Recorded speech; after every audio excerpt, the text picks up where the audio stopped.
Dans cette vidéo, on va voir quelques conventions d'écriture concernant les chiffres significatifs. Mais tout d'abord, afin de bien comprendre l'utilité de ces conventions, observons l'exemple suivant. Supposons qu'une personne affirme avoir parcouru 300 km en voiture pour se rendre de Québec à Montréal. Dans cette affirmation, il nous est impossible de déterminer si le nombre 300 correspond au nombre exact de kilomètres qui a été parcouru ou s'il s'agit d'une quantité qui a été arrondie aux centaines de kilomètres.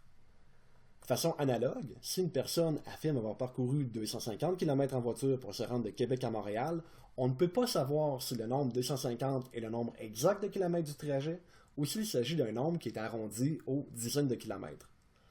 Donc, pour lever ce genre d'ambiguïté lorsque l'on écrit des nombres provenant d'une mesure, on va faire appel à des conventions d'écriture qui vont nous permettre de déterminer le nombre de chiffres significatifs de la mesure.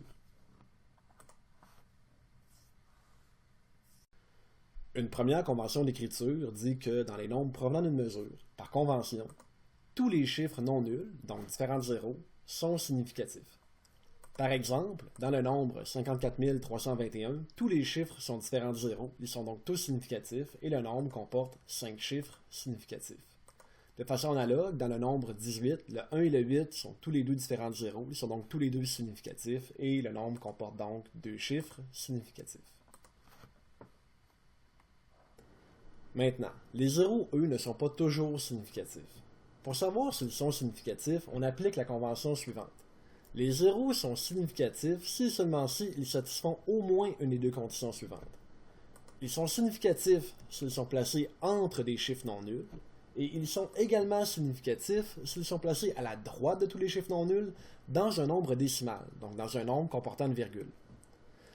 Si un zéro ne satisfait aucune de ces deux conditions, le zéro n'est pas significatif.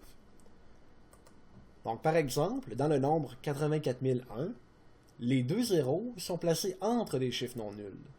Ils sont donc significatifs. Le nombre comporte donc en tout 5 chiffres significatifs. Par contre, dans le nombre 300, les deux zéros ne sont pas situés entre des chiffres non nuls, ils sont situés à la droite de tous les chiffres non nuls, et le nombre ne comporte pas de virgule. Les deux zéros ne sont donc pas significatifs, et le seul chiffre qui est significatif dans le nombre 300, c'est le chiffre 3.